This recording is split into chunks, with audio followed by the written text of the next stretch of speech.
آدم خور شیشیجیما جاپان کا ایک جزیرہ ہے جو مین لینڈ جاپان سے تقریباً 980 کلومیٹر کے فاصلے پر واقع ہے۔ 35 مربع کلومیٹر رقبے پر مشتمل اس جزیرے کی آبادی 2000 نفوس پر مشتمل ہے، لیکن آج پرامن نظر آنے والا یہ جزیرہ دوسری جنگ عظیم میں نہ صرف ایک خون آلود اور تباہ کن میدان جنگ میں تھا، بلکہ ایک ایسا خوفناک راز اپنے سینے میں چھپائے ہوئے تھا جن کی یاد امریکی فوج کے لیے ہمیشہ ایک ڈراؤنے خواب کی مانند رہے گی۔ جولائی 1944 جاپان کے خلاف امریکہ کی فل سکیل جنگ اپنے عروج پر تھی اور جاپان کو ایک کے بعد ایک محاذ پر شکست کا سامنا تھا۔ جزیرہ شیشیجیما پر جاپانی فوج نے اپنی کچھ مضبوط ترین عسکری تنصیبات بشمول 2 ریڈیو ٹاورز قائم کر رکھی تھی، اور یہ جزیرہ اسٹریٹجک اعتبار سے جاپان کے لیے بہت اہم تھا۔ جاپانیوں کی کمیونیکیشن لائنز تباہ کرنے کے لیے امریکی افواج نے اس جزیرے پر موجود دونوں ریڈیو ٹاورز کو بمباری کر کے تباہ کر دینے کا فیصلہ کر لیا، لیکن اس پورے جزیرے کے چپے چپے پر جاپانیوں نے طیارہ شکن گن کا جال بچھائے رکھا تھا۔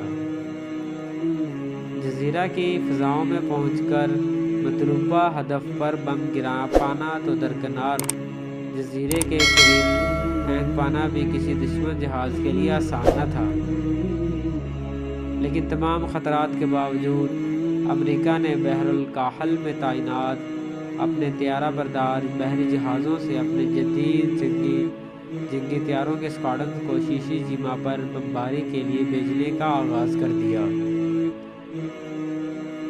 لیکن زبردست جاپانی مزاحمت نے امریکی حملے کا رخ موڑ دیا اور کئی طیاروں سے ہاتھ دھو بیٹھنے کے بعد امریکہ نے اپنے حملے چند دن کے لیے ملتوی کر دیا۔ 2 ماہ تک امریکی افواج بار بار شیشیجیما کے ٹاورز کو تباہ کرنے کے لیے فضائی حملے کرتی رہی، مگر ہر مرتبہ انہیں کئی طیاروں اور پائلٹس کا نقصان سہنا پڑ رہا تھا۔ ستمبر 1944 میں امریکی فضائیہ ایک ایسی ہی تازہ حملہ کرنے جا رہی تھی۔ اس حملے میں 15 امریکی طیارے حصہ لے رہے تھے جنہوں نے امریکی ایئر کرافٹ کیریئر سے پرواز کی تھی۔ ان طیاروں کے پائلٹس میں ایک 20 سالہ پائلٹ جارج بھی شامل تھا، جو کہ اس وقت امریکہ بحریہ کے سبھی پائلٹس میں سب سے کم عمر تھا۔ حملے کی صبح جارج نے اپنے ریڈیو آپریٹر ڈیل اور جہاز کے گرنیڈز کے ساتھ جہاز میں سوار ہوا گروپ کے باقی طیاروں سمیت شیشیجیما کی طرف روانہ ہو گیا۔ جاپانی طیارہ شکن گن سے بچنے کے لیے وہ سب 8000 فٹ بلندی پر پرواز کر رہے تھے تاکہ وہ ان کی حد ضرب سے باہر رہیں، لیکن ہدف کے قریب پہنچ کر بم گرانے کے لیے جارج کو اپنا طیارہ کم بلندی پر لانا ہی تھا۔ اس نے خطرناک غوطہ لگاتے ہوئے طیارے کو ٹھیک ایک ریڈیو ٹاورز کی طرف بڑھایا اور طیارہ شکن گن کی گولیوں کی بچھاڑ میں حتی الامکان طیارے کو ہدف کے نزدیک سے نزدیک لے جانے کی کوشش کرنے لگا۔ اس دوران طیارہ یکے بعد دیکھے 3-4 طیارہ شکن گن گولیوں کا نشانہ بنا۔ اپنی آخری حد تک غوطہ لگانے کے بعد جارج نے بم گرا دیے، جو کہ پہلی مرتبہ ٹاور کے اتنے نزدیک گرے کہ ٹاور کو اس بمباری سے ناقابل تلافی نقصان پہنچا اور وہ آؤٹ آف ایکشن ہو گیا، لیکن جارج کو اس خطرناک غوطہ زنی کی بھاری قیمت چکانا پڑی تھی۔ کئی طیارہ شکن گولیوں کا نشانہ بننے کے بعد اب اس کے طیارے میں آگ لگ چکی تھی، وہ کسی بھی لمحے دھماکے سے پھٹ سکتا تھا یا زمین بوس ہو سکتا تھا۔ جارج نے طیارے کا رخ فوراً جزیرے سے باہر سمندر کی طرف موڑ دیا۔ وہ سمندر میں پہنچ کر ایجیکٹ کرنا چاہتا تھا اور اس بات کو یقینی بنا رہا تھا کہ ایجیکٹ کرنے سے قبل جزیرے سے زیادہ سے زیادہ دور جا چکا ہو، کیونکہ وہ جانتا تھا کہ ایسے کسی بھی معاملے میں جاپانی فوج سمندر میں نزدیک ایجیکٹ کرنے والوں کو جا کر سمندر میں ہی گرفتار کر لیا کرتی تھی، اور وہ کسی قیمت پر بھی زندہ جاپانیوں کے ہتھے نہیں لگنا چاہتا تھا۔ تباہ ہوتا طیارہ اب تیزی سے نیچے کی جانب جاتا رہا تھا، اور سمندر برت ہونے سے قبل ان تینوں کا ایجیکٹ کر جانا ضروری تھا۔ اور پھر جہاز نے ایجیکٹ کر دیا۔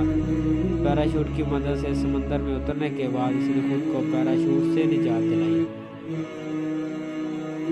اس نے دیکھا کہ کچھ فاصلے پر طیارے کا لاک آف رافٹ سمندر میں تیر رہا ہے، جو کہ یقیناً اس کے ساتھیوں میں سے کسی نے ایجیکٹ کرنے سے قبل خود ہی طیارے سے گرا دیا تھا، تاکہ کھلے سمندر میں وہ ڈوبنے یا سردی سے ٹھنڈنے سے بچ جائے۔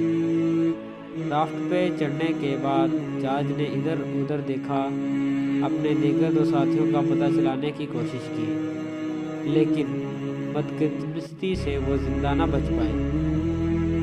جہاز کے طیارے کے علاوہ بھی 3 طیاروں کو مار گرایا گیا تھا، اور ان کے پائلٹس و عملے کے دیگر افراد بھی پانی میں اگلیٹ ہوئے تھے۔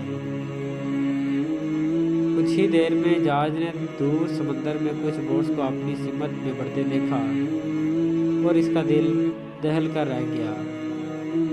وہ سمجھ گیا تھا کہ یہ جاپانی ہیں جو سمندر میں گرائے گئے طیاروں کے عملے کو گرفتار کرنے کے لیے آ رہے ہیں۔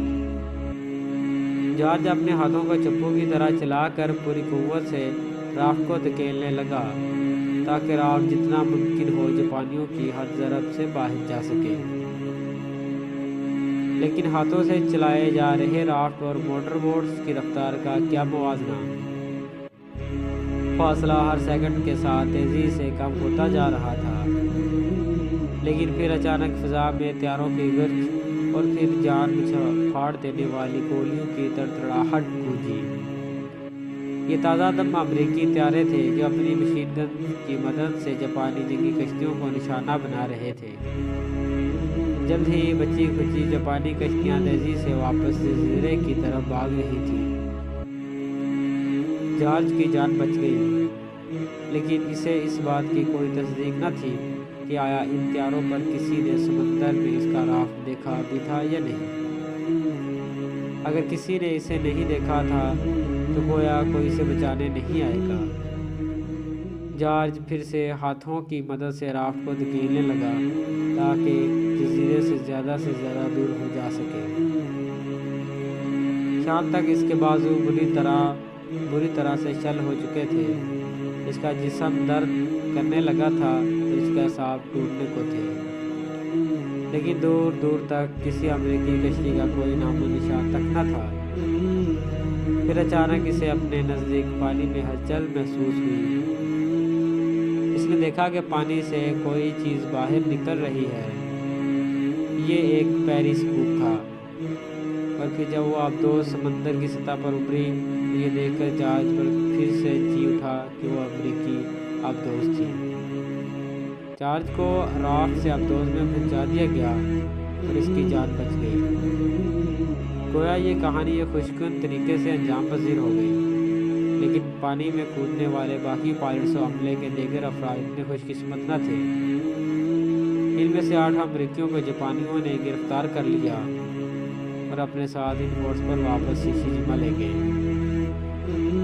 انہیں لا کر جزیرے میں واقع جنگی قید خانے میں ڈال دیا گیا۔ اس کے بعد جو کچھ ہوا وہ اتنا بھیانک تھا کہ امریکی حکومت نے یہ راز 2004 تک پوری دنیا سے چھپائے رکھا۔ اپنی قیمتی اور اہم ترین کمیونیکیشن ٹاورز کی تباہی پر جاپانی غصے، نفرت، انتقام کی آگ میں جل بن رہے تھے، اور ان کا افسر لیفٹیننٹ جنرل یوشیو اچیبانا، یہ درندہ صفت شخص ایک نفسیاتی مریض تھا، اور جو پہلے ہی قیدیوں پر بدترین اور وحشیانہ تشدد کے معاملے میں بدنام تھا۔ اور اس واقعے کے بعد اس کا غصہ آسمان کو چھو رہا تھا۔ اس نے اپنے ساتھیوں کو ایک قیدی کو اس حد تک مارنے پیٹنے کا حکم دیا کہ وہ قریب المرگ ہو جائے، اور پھر اس کا سر قلم کرنے کے بعد اسے بھگانے کا حکم دیا اور اس کا گوشت خود کھانے کے علاوہ اپنے 3 سپاہیوں کو بھی کھلایا۔ دیگر 3 قیدیوں پر زندہ حالت میں سنگین تعزیے کرنے کے بعد انہیں یوں ہی پکا کر کھایا گیا، یہاں تک کہ آخری 4 قیدیوں پر تو اس سے بھی بھیانک ظلم کیا گیا۔ انہیں زندہ رکھ کر ان کے اعضاء کو کاٹ کر پکا لیا جاتا تھا اور کاٹ کر بینڈیج کر دی جاتی تھی تاکہ خون بہنے سے وہ نہ مر جائیں، یہاں تک کہ آخری حد تک زندہ حالت میں رکھ کر ایسا سلوک کرنے کے بعد ہی انہیں ختم کیا جاتا تھا۔ یہ سب درندگی اور آدم خوری 1 ماہ سے بھی زیادہ عرصہ جاری رہی۔ ہر سپاہی کا قتل، پکوائی اور اسے کھانے کا کام اس کے دیگر زندہ ساتھیوں کی نظروں کے سامنے کیا جاتا تھا۔ جنگ جیتنے کے بعد جب امریکیوں کو اس بھیانک واقعہ کا علم ہوا اور انہوں نے شیشی جیما میں گرفتار جاپانیوں کی نشاندہی پر کھدائی کر کے اپنے ساتھیوں کی ہڈیاں برآمد کی تو ان پر سکتہ طاری ہو گیا۔ انجام کار جنرل یوشیو ڈیچیبانا اور اس کے سبھی ساتھیوں کو اس درندگی اور دیگر جنگی جرائم کے عوض 24 ستمبر 1947 کو گوا میں تختہ دار پر لٹکا دیا گیا، اور اس سانحہ میں زندہ بچنے والا احد خوش قسمت پائلٹ جارج ایچ.ڈبلیو. بش آگے چل کر امریکہ کا 41واں صدر بن گیا۔